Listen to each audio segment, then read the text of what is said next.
میتونید خدمات و همچنین این مهارت افراد کمک میکنه تا کارهای خود را به طور مؤثر و کارآمد انجام دهد و استرس را کاهش دهد.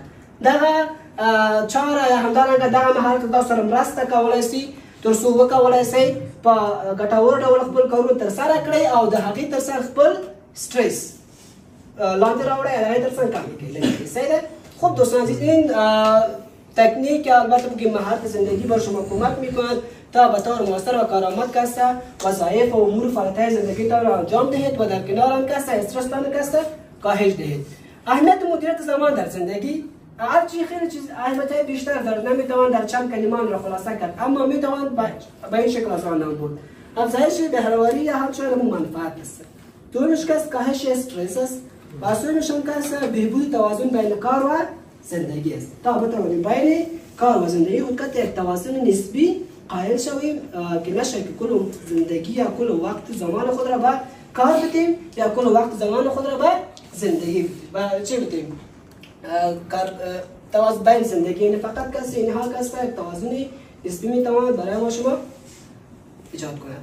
همچنین روش‌های ایجاد مدیریت زمان اولش که از برنامه روزانه است دوستان عزیز. هر روز که مثلا صبح از خواب بیدار میشه فقط یک لیست تهیه میکنی که چه کارها را باید امروز انجام دهیم. برای آن کس وقت تعیین میشه دیگه. خلاصه مثلا صبح میخوام نماز میخوام تلاوت میکنم بعد میرم پانتون میرم بعد از پانتون میرم خانه میرم یا مثلا میرم سر وظیفه میرم. این یک لیست است که میتوانی از کارهایتان کس داشته باشی و اجرا میکنی برای برنامه روزانه و این هر کس کمک کننده در قسمت ایجاد مدیریت زمان با شما میتواند باشه.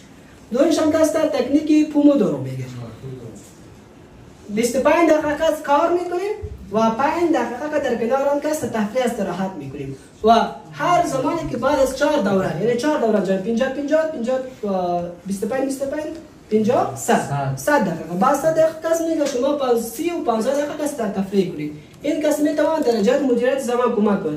کسایی که کارهای اداری داره برزوا کس کارآمد نیچون وقتی وقتا چاش میشه تا از صبح میشه تا چاشته نان که میخورد بعد میشه تا 4 بجه نه اما کسایی که مطالعه میکنند روش خیلی بهتر است. 25 دقیقه مطالعه کنید 5 دقیقه تفریح درست است. 4 اینجا زمان امتحان 100 دقیقه مطالعه میکنیم نه بعضی که میشه کل شب مطالعه کنیم بعد اینی دوره در نظر بگیرید 15 و 30 در نظر داشته باشید. این روش هم به افزایش تمرکز و کاهش خستگی کمک میکنه. درست است خسته نمیشه چون 5 دقیقه تفریح داری هر 5 دقیقه بعد تفریح میکنی و هر 5 دقیقه بعد درس دلچسب شده شد. اولویت‌بندی وظایف این بیشتر گفتم نه چطور میتونم وظایف خود را اولویت‌بندی کنیم. برای همین ماتریس آیزنهاور را برش فکر میکنم بعضی را بتونه اینجا تشریح میکنه چون خودش کس به شکل خوبتر در ترتیب کرده است بس تشریح کرده و همچنین که است تنظیم زمان فعالیت است.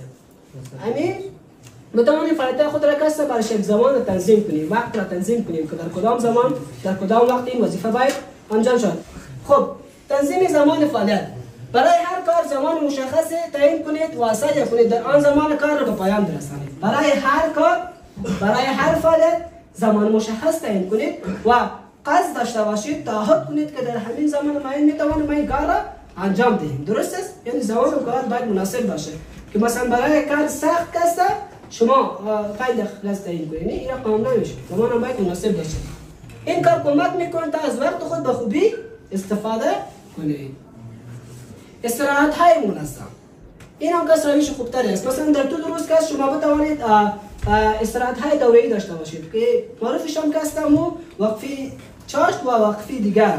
در این دو زمان کس یک استراحت دوره‌ای میتوانیم نیم ساعته یک ساعته کس داشته باشیم و باعث ایجاد مدیریت زمان در زندگی میشه.